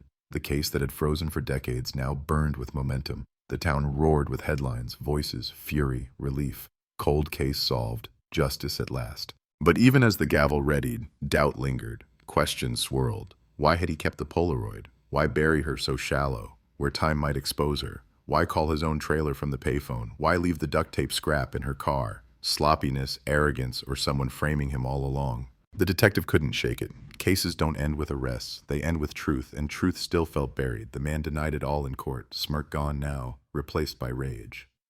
I didn't kill her. You're making me your monster. You think you've solved it? You've solved nothing. His voice rang out, raw, desperate. And in that echo, the detective heard something dangerous, possibility. Because solved is a headline, but headlines lie. And as the trial loomed, as the town leaned toward closure, the detective found himself staring once more at the duct tape scrap, the chewed cassette, the Polaroid torn at the edge. Clues, yes, but also questions. Cold case cracked open, but not finished. Solved, maybe, or maybe only beginning. The desert keeps secrets, and sometimes, even when you dig them up, they refuse to stop whispering. The courtroom was a theater, every bench a stage, every gasp an audience cue. Flashbulbs popped outside like fireworks, reporters pressed against doors, and the air inside tasted of old varnish and sweat. On trial sat the man the town had already judged guilty, his wrists bound, his face pale under fluorescent light. Across from him, the Vale family, older, worn, yet unbroken, clutched photographs of Ruthie, the smile that once belonged to Friday nights and meteor showers now framed by grief. Above it all, the words "cold case solved" echoed like a bell that never stopped ringing. The prosecution built its story brick by brick, DNA trace from the duct tape scrap, the Polaroid hidden in his garage, the strip of white fabric, the cassette with the whispered word north, the payphone calls from the laundromat to his trailer, and finally the shallow grave in the desert, sneakers cracked but recognizable, the bones that bore her name. Each piece hit like a drumbeat, relentless. The jurors' eyes darkened with each exhibit bag lifted, each photograph displayed. But the defense struck back, sharp, surgical. DNA, they argued, was partial, incomplete. A cousin's branch on the tree didn't make him the trunk. The Polaroid, a copy passed around school. Anyone could have had it. The cassette, static and shadows. The phone records. Payphones were communal, anonymous, a coin away from being anyone's voice. And the grave, yes, Ruthie was there, but desert ground shifts. Evidence scatters. Could they prove who placed her? Or was the desert itself the guilty one, swallowing her without witness? The detective watched from the stand as both sides wielded the evidence like weapons, twisting it to their own script. He testified to every detail. The duct tape, the hair, the payphone, the glitter of chain links in the cave, the sneaker half buried. His voice was steady, but inside, unease coiled. Proof and truth were not the same, and trials demanded proof. The man on trial finally spoke. His voice filled the room, raw, low. "I didn't kill her." He stared at the jury, eyes bloodshot, veins raised in his neck. "You want me to be your monster because it's easier than admitting you lost her, easier than admitting this desert eats people. I didn't touch that girl." Gasps rippled, the Vale mother shuddered, the judge banged the gavel, but the words lingered, poisonous, because what if they were true? Headlines split in two. Justice closing in versus doubt in desert case. The community that once marched as one now whispered in corners, "What if they're wrong?" Porch lights flickered back on. Fear reignited. Rumors crawled like scorpions. Maybe it was someone else, maybe a drifter, maybe a cop. The cold case wasn't cold anymore, but it wasn't warm either. It was burning, unstable, threatening to consume everyone who touched it. The detective doubled down. Nights at the station, maps spread, files stacked high. He studied every overlooked scrap, every old report scribbled in tired handwriting. And then he found it. An old witness note, nearly lost in the paperwork. A mechanic, years ago, had reported a blue pickup seen parked near Route 87 the night Ruthie vanished. The detail was dismissed. Too vague, too common. But attached was a description. The truck had a dent in the fender, shaped like a crescent moon. The detective's pulse raced. He pulled photographs from the garage search, ones barely glanced at in the flood of evidence. There it was, the man's old blue pickup, captured years earlier in a blurry shot, dent on the fender, crescent-shaped. The detail linked the truck to the road that night, placing him there when Ruthie disappeared. He brought it to the prosecution, who smiled thinly. "Good, another nail." In court, the mechanic testified, voice gravelly but sure. "That dent was like a scar. I'd know it anywhere." The jurors leaned forward, pens scratching. The man on trial clenched his jaw, knuckles white. The nail drove deeper. But still, the defense slashed. "Memory fades, 30 years ago. You're sure? Or are you letting them tell you what you saw?" Doubt dripped, slow, corrosive. The trial became a battlefield of certainty versus shadows, fact versus fog. Outside, the town split further. Some lit candles at Ruthie's shrine, whispering thanks for closure. Others muttered in bars, "Something's off, too neat, too easy. They want a villain, so they picked one." The community, once united in grief, was now fractured by suspicion. The case had gone from cold to boiling, and now it threatened to spill over. The detective walked Route 87 again, under moonlight, searching for the piece everyone missed. He stopped where the Ford once sat, door ajar, purse untouched. He crouched, touched the gravel. For the first time, he noticed something old, faint, scratches on the asphalt, barely visible, worn by decades of tires and weather, parallel lines like drag marks, as if something heavy had been pulled. His breath caught. Could Ruthie have been moved? Could the desert grave have been a second location, not the first? If so, then everything bent differently. The man's garage items, the tape, the Polaroid, they could tie him to her, but what if someone else had staged the burial? What if the desert cave was a false ending, planted to frame him? The detective felt the ground tilt beneath him. He rushed back to the evidence logs, combed through photographs of the cave site. One detail gnawed at him. The sneakers were too clean. Cracked, aged, yes. But the soles lacked the dirt one would expect after decades buried in shifting sand. Almost as if they'd been placed later, not worn into the ground by time. He brought it up to the sheriff, who frowned, weary. Careful, you're chasing ghosts. Don't tear down the house just when we've finally built it. But the detective couldn't let it go. Proof or not, truth whispered otherwise. The trial pressed on, verdict approaching. The jury deliberated, tension thick as the desert heat. Reporters waited outside, cameras hungry. Families prayed, communities braced. And then, after days of silence, the verdict came. Guilty. The courtroom erupted. Cheers, sobs, gasps, anger. The Vale family collapsed into each other, relief flooding after decades of drought. Reporters screamed, "Cold case solved," louder than ever. The man's face twisted, red with fury, veins bulging as he shouted, "I didn't do it. You'll see. You've killed the wrong man." Deputies dragged him away, his voice echoing down the hall. Justice, on paper, was done. The desert girl had a name again, her case stamped closed. But as the detective stood among the chaos, listening to both joy and denial, he felt no closure. Only the hollow, gnawing certainty that the truth was still out there, untouched, hiding in the desert's endless silence. Because solved is a verdict, but verdicts are fragile, and the desert never forgets. The verdict echoed like a church bell across Arizona. Guilty, guilty, guilty. Reporters ran with it. Headlines blazed. Cold case solved after 30 years. Justice for Ruthie Vale. The Vale parents clutched each other outside the courthouse, tears streaming, their daughter's Polaroid held high as if it had finally been returned to them. Candles lit the streets, neighbors brought casseroles, the town buzzed with relief that bordered on celebration. For the first time in decades, the community exhaled. But not the detective. He stood at the edge of the crowd, arms folded, jaw locked, watching the scene unfold. The cheers rang hollow in his chest, because guilt, once printed in ink, becomes permanent, even if it's wrong. And something in his gut told him wrong was still in the room. That night, the sheriff raised a glass at the station. "We did it," he said, voice gravelly with exhaustion and pride. Deputies clapped backs, toasted beers, smiled for the first time in years. The detective didn't lift his glass. He studied the evidence board, the pins and strings, the Polaroid copies curling at the edges. He stared at the duct tape scrap. He remembered the sneakers too clean, the drag marks on the asphalt, the man's final scream in court, "You've killed the wrong man." The words would not let him sleep. He drove Route 87 again, headlights slicing through the desert black. He pulled over where the Ford had once sat, killed the engine, sat in silence. The wind whispered like it always did. The stars pricked the sky. He closed his eyes, and the question came again, the one the verdict had not erased. What if he's telling the truth? Back at his desk, he reopened files no one wanted reopened. Autopsy reports, soil analysis from the cave site, photographs of the burial. One detail clawed at him. The dirt on Ruthie's remains didn't match the soil of the cave. Grain structure, mineral content. It was close, but not exact. Subtle, but real. As if she had been buried elsewhere first, then moved later. The sneakers too clean, the drag marks on the asphalt, the cave not the origin, but the cover-up.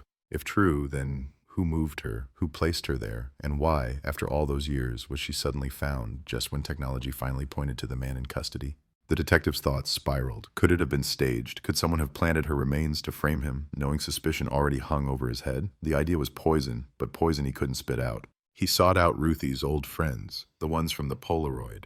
Most had long left town, lives built elsewhere, but one remained. A woman now in her 40s, face lined, eyes carrying shadows of youth lost.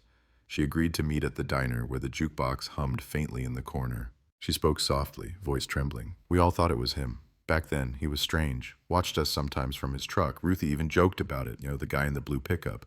But jokes can turn into stories, stories into blame. I don't know anymore. She sipped coffee, stared into it. But I do know this. That night, Ruthie told me she wasn't going straight home. She said she had someone to meet, someone older, someone she trusted. The detective's pen froze. Did she say who? The woman shook her head. No, just smiled. Said I'd find out eventually. I thought she meant a boyfriend, maybe a secret. But now I wonder. The words cut deep. Someone older, someone she trusted. Not the man on trial. He was feared, not trusted. So who? The detective pulled old yearbooks, old records, tracing names of teachers, coaches, mentors. Men who had lived in shadows while suspicion clung elsewhere. He found one, an assistant coach, fired the year after Ruthie vanished for inappropriate conduct, never proven in court. He'd left town, moved 3 states away. His name had barely surfaced in the original investigation, lost in the noise of pickup trucks and payphone calls. But the note from Ruthie's friend gnawed at the detective. Someone older, someone she trusted. He requested files, tracked addresses, traced movements. The assistant coach now lived quietly in a border town, under a different name, working at a hardware store. His record was clean since, but something felt off. The detective pulled employment records, sparse, inconsistent, gaps unexplained. He requested a DNA sample through covert means. While waiting, he returned to the evidence locker, stared again at the cassette tape. He played it in an old deck, turned the volume higher, filtered the static. Beneath the hiss, under the word north, he caught something else. A whistle, a tune, 3 notes. Simple, repeating. He froze. It was the same whistle described in one of the earliest interviews, when a child said they heard a man whistling near the wash the night Ruthie vanished. A detail forgotten, buried in paperwork. And the man convicted, he didn't whistle. Ever. Deputies who shadowed him for weeks swore he never made a sound beyond mutters and curses. But the assistant coach, multiple students had mentioned his whistle, a habit in the locker room, a nervous tick. 3 notes, over and over. The detective's skin crawled. Was this the missing thread? Then came the DNA result, the duct tape hair, the one partial match that led to the suspect's family line. It aligned more closely to the assistant coach's lineage, a stronger tie than before, enough to raise alarms, enough to crack the guilty verdict like thin ice. The detective brought it to the sheriff, laid out the photographs, the tape, the soil analysis, the whistle, the DNA. The sheriff's face hardened. Stop. We got a conviction. We got closure. Don't tear this open. You'll break this town. His voice was sharp, but his eyes betrayed fear. Fear that the desert's secrets weren't done speaking. The detective didn't stop. He drove south, crossed into the border town, stood outside the hardware store where the assistant coach now lived his quiet lie. He watched him exit, older, heavier, hair thin, but the whistle still on his lips. 3 notes, the same tune. The detective's stomach turned. He followed him, shadowed his steps, wrote notes. The man moved like someone who had learned to disappear, careful, cautious, always glancing. And when he dropped trash in a dumpster, the detective swooped in, pulled a coffee cup, sealed it, sent it to the lab. Days later, the result came back. DNA, match, strong, the duct tape hair, the old evidence, everything pointed not to the man in prison, but to the assistant coach who had walked free for 30 years. The detective felt his chest tighten, rage boiling. An innocent man sat in a cell, condemned, while the real killer lived in plain sight. The town celebrated a solved case, while the truth still breathed, whistling its 3 notes into the night.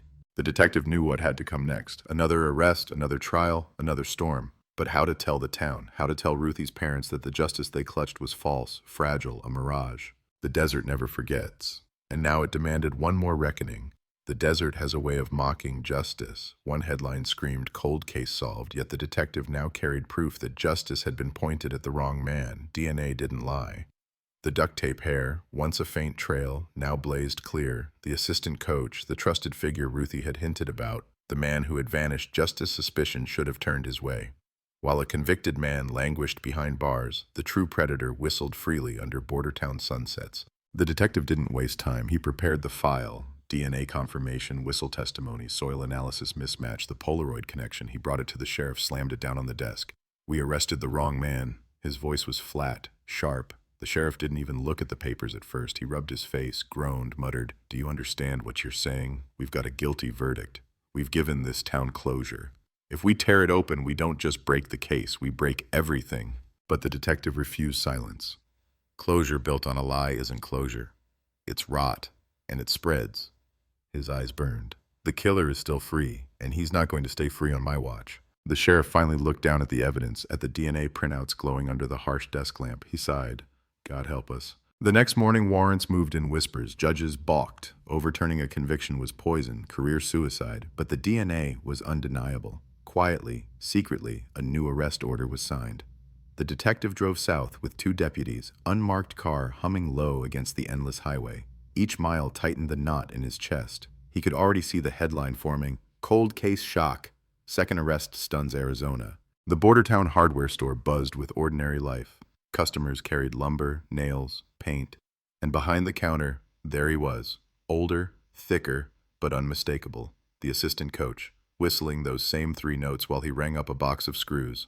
The detective stepped through the door, boots heavy on the tile. The whistle died mid-note, their eyes locked. Recognition flashed, followed by something darker, not surprise, not fear, calculation. The detective's hand hovered near his badge.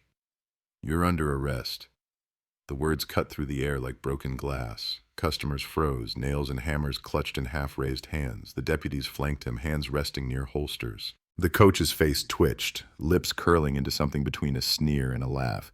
30 years, and you think you finally caught me." His voice was low, steady, almost impressed. Then quick as a rattlesnake, he vaulted the counter, shoved a customer aside, and bolted through the back door. Chaos exploded. Shouts, gasps, the crash of falling tools. The detective sprinted, deputies on his heels. The back door slammed against the wall, desert sunlight blinding. The coach tore across the lot, feet pounding gravel, heading toward a line of trailers that shimmered in the heat. The whistle came again, 3 notes, shrill, defiant, as he ran. The chase was brutal. The detective's lungs burned, his boots pounded rhythm into dust. He shouted, "Stop! You can't outrun this!"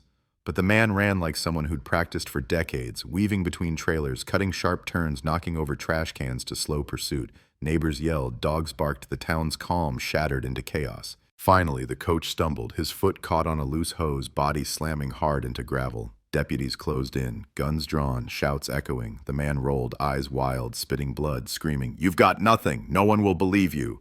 But the detective was on him, cuffs snapping shut, breath ragged. As the metal clamped, the whistle came one last time, faint, broken, a dying song swallowed by dust. The desert fell quiet again. Back at the station, news traveled faster than truth. Second arrest in cold case. Community reeling. Verdict in question. Reporters swarmed, microphones stabbing, cameras flashing. The town that had cheered days earlier now shook, betrayed. Porch lights burned all night again. Mothers clutched children tighter. Fathers gripped steering wheels in silence. The Vale family was told in private. The detective watched their faces crumble, the fragile relief stolen away. Ruthie's mother whispered, "So, it wasn't him?" Her voice cracked. "All these years, and you made us bury the wrong man." The father's silence was worse, stone-faced, eyes burning with a rage that could outlast decades. The convicted man, still in his cell, heard the news through the grapevine before officials could reach him. He laughed, hollow, bitter, the sound echoing against cinder-block walls. Told you you killed the wrong man." His words carried through the bars, heavy, venomous. The trial collapsed like a house of cards. Appeals filed, motions overturned, verdicts stripped bare. The assistant coach, now charged, faced interrogation under the same fluorescent hum. He smirked, leaned back, eyes cold. "You think you've caught me. You've caught a shadow. She came with me that night. Willingly. She trusted me. I didn't force her." His words dripped poison. "But trust is fragile. One wrong move and it shatters." She screamed. "I had to quiet her. That's all." The room went silent. Every deputy's jaw clenched. The detective's fists balled. He wanted to leap across the table, but the law held him back. The coach laughed again, hollow. "You'll never prove the rest. The desert keeps its secrets." But this time the desert had spoken. The DNA was iron. The whistle on tape. The fabric, the sneakers, the burial. Piece by piece, the puzzle aligned. Not perfectly, never perfectly, but enough to draw blood. The town shook under the weight of revelation. 2 arrests, 2 suspects. 1 guilty verdict overturned. Another trial beginning. The words "cold case solved" now sounded like mockery, a headline rewritten, shredded, rewritten again. Solved or unsolvable? The detective lay awake at night, staring at the ceiling, hearing Ruthie's faint "Mom" in the static of memory. Justice was close, but never complete. Too many questions still lingered. Why did Ruthie agree to meet him? What did she hope for? Why bury her twice? Did he act alone, or was someone else helping? The case had been cold, then burning. Now it was a wildfire, consuming trust, faith, and every illusion of closure. The detective knew it wasn't over. The trial would drag, the defense would slash, the town would split further. And through it all, Ruthie's voice would remain, faint, fragile, waiting. Because the desert doesn't just keep secrets, it breeds them. And this one wasn't done yet. The courtroom once again became the desert's theater, but this time the audience was fractured, raw. Reporters whispered words like unprecedented, betrayal, shockwave. The town that had cheered the first verdict now sat wary, bruised, unsure whether justice was a promise or a trick. At the center of it all, the assistant coach, shackled, smirking, the whistle gone but still echoing in every memory. The prosecution laid out the case with precision. DNA on the duct tape hair, the whistle on the cassette, testimonies from old students who remembered his 3-note habit. The burial soil mismatch pointing to a staged second grave, the Polaroid torn, hidden in his garage. A pattern of trust exploited, then broken. Each piece painted him not as a stranger, not as a drifter, but as someone Ruthie knew, someone she believed in, until belief became her undoing. The Vale family sat in the front row, faces carved in stone. They'd been here before, clinging to evidence, praying for truth, but this time their hope was cautious, brittle, like glass one tap away from shattering. The defense countered with venom. They attacked timelines, claimed memories were polluted by decades of retelling, accused the prosecution of cherry-picking evidence to save face after the first wrongful conviction. They painted the detective as obsessed, a man unwilling to let the desert rest. They pointed to gaps. No direct witness, no confession, just fragments. This is not justice, they hissed. This is desperation. And then came the coach himself, taking the stand. His voice was steady, calm, chilling. I didn't kill her. She trusted me. Yes, she met me that night. She wanted to talk, but she left alive. What happened after? Your guess is as good as mine. You want me to be the monster because you need one. His words slithered into the silence, planting seeds of doubt. The detective sat in the gallery, fists tight. He wanted to shout, liar, manipulator, predator, but trials aren't built on rage. They're built on proof, and proof is fragile. The jury watched, eyes narrowed, caught between the weight of evidence and the shadow of doubt. The courtroom's air thickened with tension, each side pulling at threads until the tapestry threatened to unravel completely. Outside, the town fractured further. Porch lights flicked back on. Some muttered, he's guilty, always was. We just missed it. Others whispered, what if he's right? What if we'll never know? The community, once united in grief, was now split by suspicion, each side clinging to its own version of closure. The detective, unable to rest, dug deeper still. He returned to the old evidence logs, flipping pages by lamplight, scanning interviews long dismissed. And there it was, a line nearly forgotten. A gas station clerk, interviewed the night Ruthie vanished, had mentioned seeing her with a man, not the coach, not the first suspect, someone else. Tall, broad, wearing a ball cap low over his eyes. The detail was marked inconclusive and buried. The detective froze. If Ruthie met more than one man that night, the story was more twisted than anyone had guessed. Was the coach alone in this, or had he been part of something larger, darker? He traced the note, pulled surveillance logs long degraded. One photograph remained, grainy, almost useless, but in it, faint in the corner, was a figure near a payphone, a figure wearing a cap, too blurred to identify but real. The detective felt the ground tilt again. Was the coach guilty? Yes, the DNA didn't lie. But was he the only one, or had someone else moved Ruthie's body, staged the burial, whispered into the dark while the town screamed for answers? Back in court, the prosecution hammered the coach, playing the cassette tape again and again. North, the whistle, static and shadow. Students testified, voices shaking, recalling moments when trust curdled into unease. One woman, now middle-aged, whispered through tears, he told me once, if I ever crossed him, I'd end up lost like Ruthie. The courtroom gasped, the Vale mother sobbed, the jury leaned forward, the monster's mask cracked. But the defense clawed back. Where's the murder weapon? Where's the eyewitness? Where's the direct line from him to the grave? You don't have it. Doubt lingered like smoke. The trial dragged into weeks. Each day the detective sat, restless, haunted by the photograph, the payphone shadow. His gut screamed the case wasn't complete. He dreamed of Ruthie's voice on the answering machine. Mom? A plea not for one arrest, but for the whole truth. And then, one night, reviewing evidence alone, the detective found it, the payphone records again. 3 calls to the coach's trailer, but a 4th call, missed, overlooked, placed minutes later to another number. A number traced not to the coach, not to the first suspect, but to an unlisted line belonging to a man who had worked briefly at the school in 1994, a custodian, a drifter, fired after a few months, gone without a trace. The detective's breath hitched, the shadow in the photograph, the missing piece. The case wasn't just about one predator, it was about 2. Back in court, the coach sat smirking, confident in his defense's web of doubt. But when the prosecution introduced the new call, his face paled. Just for a second, enough for the detective to see, enough for him to know. The truth wasn't a straight line. It was a snarl, a knot, a tangle of men and motives hidden under the desert's silence. The jury would still deliver its verdict. The coach would still face his reckoning. But for the detective, the case had just cracked wider, darker, deeper. Because Ruthie's night wasn't just about trust betrayed by one man. It was about how monsters find each other. And the desert, patient as ever, was still holding secrets. The courtroom tightened like a noose as the trial crawled toward its climax. Weeks of testimony, fragments of truth, and decades of rumor now sat heavy on the jury's shoulders. Reporters filled every bench, cameras waiting like vultures. The words "cold case solved" had been written, erased, rewritten again, and still the ink bled uncertainty. The prosecution delivered closing arguments with fire.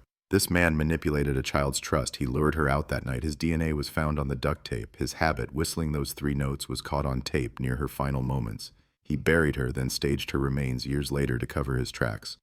Ruthie Vale's life was stolen, and for 30 years he hid behind silence. Today, the silence ends. The Vale family clutched each other, faces pale but fierce.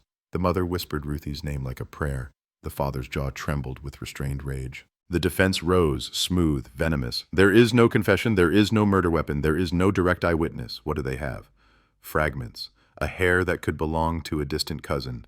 A whistle that could belong to anyone. Memories decades old, warped by time and grief. Reasonable doubt isn't just a phrase, it's the very foundation of justice. And doubt here isn't just reasonable, it's overwhelming. Their words slashed through the room, daring the jury to collapse under the weight of uncertainty. The assistant coach himself sat steady, hands folded, face carved into calm arrogance. Every so often, his lips twitched as if he wanted to whistle. The detective, watching from the gallery, saw it and felt the rage rise in his throat. This was no innocent man. But guilt in the heart wasn't the same as guilt proven in law. The jury disappeared into deliberation. Hours passed, then days. The town held its breath. Porch lights stayed lit, candles burned at Ruthie's shrine, whispers filled grocery aisles. What if he walks? What if we were wrong again? What if the desert keeps her secret forever? Finally, the jury returned. Faces pale, lips pressed tight, eyes heavy. The courtroom silenced, even the reporters holding still. The foreman stood, voice cracking. We find the defendant guilty. Gasps tore through the room. Ruthie's mother collapsed against her husband, sobbing. The father closed his eyes, a single tear cutting down his cheek. Reporters bolted for the doors, headlines already forming. Cold case verdict, coach convicted in Ruthie Vale murder. The detective sat back, breath escaping like steam from a cracked pipe. It was over, at least officially. The monster was caged. The gavel fell, sentencing set, life without parole. The courtroom erupted in cries, some relief, some disbelief, some rage. But inside the detective's chest, the knot didn't loosen. It tightened, because justice on paper was still a shadow of truth. The phone records, the payphone shadow in the old photograph, the 4th call placed to another man, the custodian, the drifter, a second predator. The coach was guilty, yes, but he hadn't acted alone. The detective felt it deep, like a splinter under the skin. Ruthie's night had been more twisted than anyone wanted to believe. In the weeks that followed, the community tried to rebuild. Candles gave way to flowers, flowers to silence. The Vale family buried Ruthie's remains at last, a headstone carved with 17 years of life and 30 years of waiting. Hundreds gathered, whispering closure, though the word rang hollow in many throats. The sheriff gave a speech about persistence, justice, endurance. The detective stood at the edge of the crowd, silent, staring at the dirt that now covered Ruthie's name. The town fractured further. Some clung to the verdict, desperate for finality. It's done, they said. The monster's behind bars. Let it rest. Others whispered doubt. What about the first man? He sat in prison, innocent, nearly lost his life there. What about the whispers of a second? What about the photograph, the payphone, the shadow? The detective drove south again, alone this time. He parked near the old desert wash, flashlight beams sweeping over rocks and sand. He crouched at the spot where Ruthie's sneakers had been unearthed, touched the soil, still scarred from digging. He whispered her name, felt the silence answer. The desert didn't care about verdicts. The desert only kept secrets until someone pried them loose. Back at his desk, he reopened the photograph, the blurred figure by the payphone. He magnified it until the pixels blurred into abstraction. A cap, broad shoulders, not the coach, not the first suspect. Someone else. The custodian, the missing man. He dug into records, traced him through employment logs, scraps of ID, old pay stubs. Each lead vanished. The man had disappeared into the wind after 95. No known address, no forwarding trail. A ghost. But ghosts don't vanish completely. They leave shadows, echoes. The detective pulled phone records again. The 4th call, after the coach's trailer, had gone to that unlisted number. He traced it through old directories. The custodian had once rented a trailer just a mile from the payphone. A mile from where Ruthie's Ford had been found. A mile from the desert's shallow grave. The detective leaned back, heart hammering. This wasn't over. The town thought it was solved. The Vale family thought justice was sealed. But the truth still hid, waiting. The coach was guilty, yes, but not alone. The desert whispered through his open window, hot wind carrying dust across the files on his desk. It whispered what he already knew. Solved is a headline, not a reality. Justice was only half written. The rest of the story was still buried, waiting for a shovel, a flashlight, a stubborn man, unwilling to quit. And as the town slept under porch lights in false peace, the detective whispered a vow to the night. I'll find you, whoever you are, wherever you ran. The desert can keep secrets, but not forever. The wind carried his words into the black. Coyotes howled. The case, once cold, once burning, now smoldered, waiting for the next spark. Because monsters rarely work alone. The verdict against the coach was supposed to be the ending. Headlines screamed it. Families tried to believe it. The town forced itself to breathe easier. But endings in the desert are illusions. Mirages fading when you draw close. The detective knew this better than anyone. The ghost of the custodian haunted him. The blurred figure by the payphone. The unlisted number. The missing trail after 1995. The fourth call, buried in the logs, whispering like a loose wire in the dark. The detective couldn't shake it. Ruthie's last night wasn't the work of one man. It was the work of two.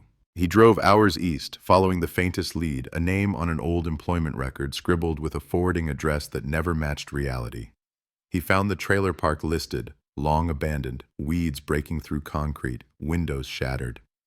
But in the ruins of one unit, he found something half buried in dust, a box of papers, warped by rain and time.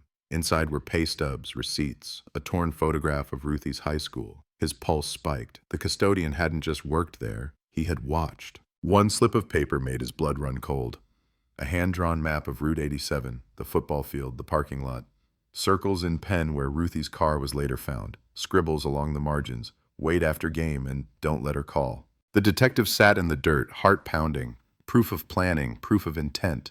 The custodian wasn't a shadow, he was a predator who had marked Ruthie like prey. But why had he disappeared so cleanly? Where had he gone? The detective ran his name through federal databases, cross-referenced aliases, dead ends, until one ping hit. A man with a similar birth date arrested in New Mexico in the late 90s for assault under a different name, released on bail, disappeared again. The trail was thin but alive. The custodian had slipped states like snakeskin. The detective brought it to the sheriff, dropped the map and photograph on his desk. The sheriff's face hardened, weary. "Don't," he said. "The town can't take more. The Vale family can't take more. We got our monster. Leave it." But the detective leaned forward, voice like a blade. "We caged one monster. Another is still breathing. If we stop now, Ruthie never rests." The sheriff rubbed his temples, groaned. "You'll tear this town apart." "Better that," the detective said, "than let it rot." He went back into the desert with search teams combing the wash near the custodian's old trailer. Dogs sniffed, men dug, floodlights cut the night. Hours passed. Then a shout. Deputies crouched, brushes scraping, bones. Not Ruthie, she was already buried. These were older, smaller. A child's bones, weathered, long hidden. Another victim. Another secret the desert had kept. The town reeled. The news broke like thunder. Second body found in desert. Cold case deepens. The community, already fractured, now collapsed into panic. How many victims? How many predators? How many years had the desert been feeding? The Vale family's relief shattered again. Ruthie's mother clutched her chest, whispering, "It wasn't just her. It was never just her." The detective stood over the new gravesite, dust in his throat, bile in his gut. He stared at the bones, tiny, fragile, silent. Not Ruthie, but someone else's child, someone else's headline that never got written. He clenched his fists. This wasn't a case anymore. It was a pattern, a sickness. The assistant coach sat in prison, guilty and raging. But when he heard of the second body, he laughed, low and bitter. "You see? You think it was just me? The desert eats more than one. Find the other, or don't. It won't matter." His words slithered into the detective's ears, confirming what he already knew. The monsters had found each other that night. The custodian had vanished, but not erased himself. The detective traced financial records, found hints of cash jobs, odd addresses, a series of truck stops. Men like him never stayed still. They floated, hid, reappeared under new names, but they left trails like leaking oil. Each clue pulled the detective deeper. He stopped sleeping, stopped eating, lived on coffee and adrenaline. He heard Ruthie's voice in the static of memory, her mom, whispering not just of one crime, but of many. He couldn't stop, wouldn't stop. The town turned on itself. Some demanded answers, protests in front of the courthouse. Find the second man. Others begged to let it rest. No more ghosts, no more graves. The sheriff stood in front of microphones, eyes hollow, voice cracked. The investigation continues. But even he didn't believe the words. The detective drove alone, miles of desert road stretching under the burning sky. He imagined the custodian, decades older now, hair gray, eyes hollow, still whistling, still hiding. He imagined the possibility that he'd slipped into Mexico, vanished across borders, another nameless drifter in a sea of faces. The thought made his blood run hot. Justice wasn't supposed to fade with geography. He returned to the abandoned trailer again, searching by flashlight.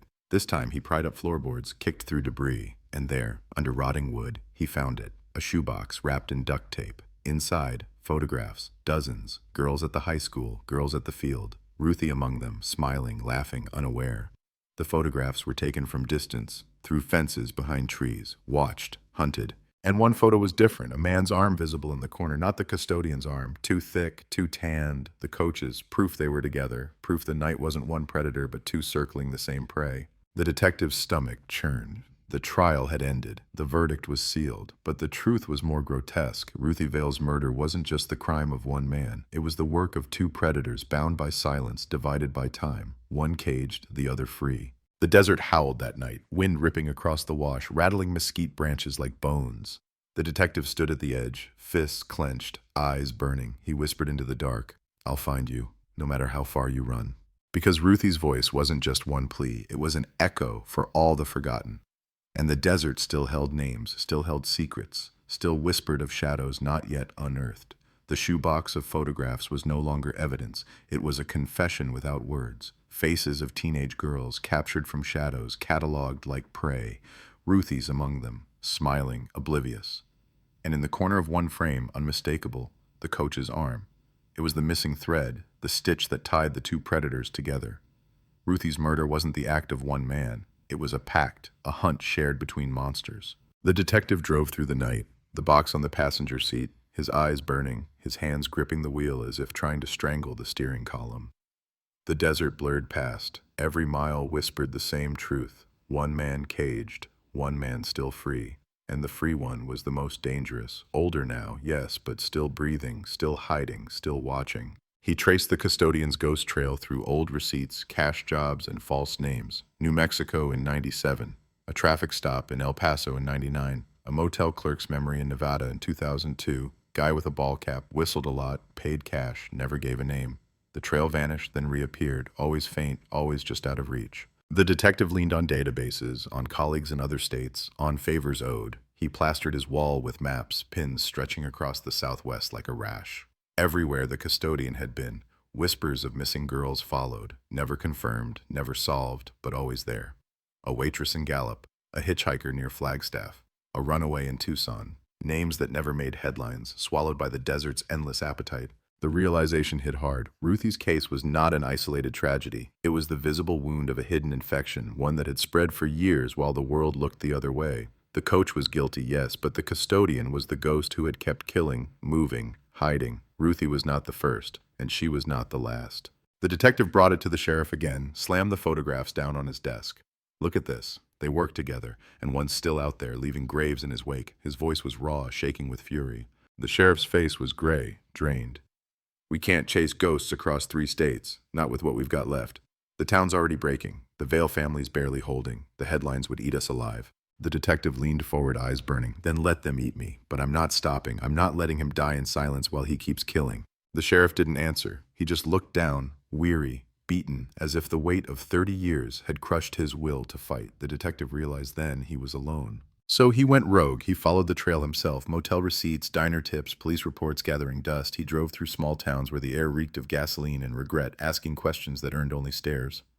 Some people remembered a man in a cap who whistled 3 notes. Others shut their doors. Fear still lingered decades later. One night, in a rundown bar in western Texas, the detective heard it. 3 notes, whistled soft, almost absent-minded, from a corner booth. His blood froze. He turned, heart-pounding, and saw a man. Older, gray, heavier, but with eyes sharp as broken glass. The custodian, the ghost. Their eyes met. Recognition sparked. The custodian smirked, lips still pursed from the whistle. He lifted his beer in mock salute. The detective's hand twitched toward his badge, but the man was already rising, already slipping out the back, moving fast despite his age. The chase erupted into the night. The custodian ran across dirt lots, boots slamming against cracked asphalt. The detective pursued, lungs burning, rage carrying him forward. The whistle came again, mocking, echoing across the dark. 3 notes, a curse. But the ghost had planned for this. A truck roared to life behind the bar, engine coughing. The custodian leapt in, tires screaming, headlights blinding. The detective lunged, fingertips brushing metal, but the truck peeled away, spraying gravel. The taillights vanished into the desert black, swallowed whole. Breathless, furious, the detective stood in the dust, fists shaking. He had seen him, touched him, and still he was gone. Again. Back in his motel room, the detective stared at the maps, at the pins stretching wider now. The custodian wasn't hiding by accident. He was moving by design. A predator who knew the land, who knew how to vanish. A ghost who could slip into any shadow, any state, any silence. The Vale family called the detective days later. Ruthie's mother's voice was fragile, broken. They say it's done. They say the coach is guilty and that's it, but you don't believe it's over, do you? The detective swallowed hard. No, it's not over. He wasn't alone. He's still out there. A sob on the line, then silence, then the mother's voice steady, low, then promise me you won't stop until you find him. The detective closed his eyes, felt the weight of 30 years press on his chest. I promise. The town no longer knew what to believe. The paper still printed cold case solved, but the whispers told another story, that another man was out there, that the desert still held secrets, that Ruthie's ghost was not at rest. Porch lights stayed on, doors stayed locked. Fear had returned, heavier, sharper, older. And the detective drove again, following the map of whispers, chasing a shadow that refused to die. He carried the shoebox of photographs with him, the girls' faces watching from the seat beside him. Ruthie's smile among them, frozen, eternal, demanding. Because solved was never the truth. Solved was just ink on paper. The truth was still running, still whistling, still hiding in the desert's endless dark. And the detective swore with every mile, with every heartbeat, that he would find it. The road stretched endless, a ribbon of cracked asphalt unraveling beneath the detective's wheels. He hadn't been home in weeks. Motel rooms and truck stop coffee had become his life. On the passenger seat, the shoebox of photographs sat like a jury, every girl's face staring, Ruthie among them, demanding a verdict that the courts had failed to deliver. The trail of the custodian, the ghost, led further south. New sightings. A diner cook in Deming swore she saw him 3 nights ago. A man with a ball cap who whistled 3 notes as he paid cash for eggs.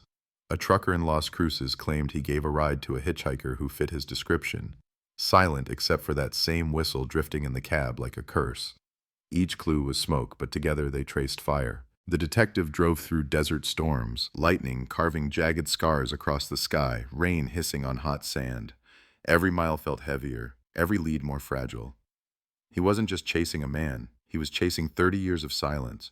30 years of graves the desert hadn't given up yet. One night in a truck stop outside Lordsburg, he heard it again. Not memory, not imagination. The whistle. 3 notes, faint, drifting from the restroom corridor. His pulse exploded. He rose, hand near his sidearm, moving fast, silent. The custodian emerged, older now, but unchanged in essence. Broad frame, cap low, eyes sharp as broken glass, their gazes locked. The ghost froze, then smirked, lips still pursed from the tune.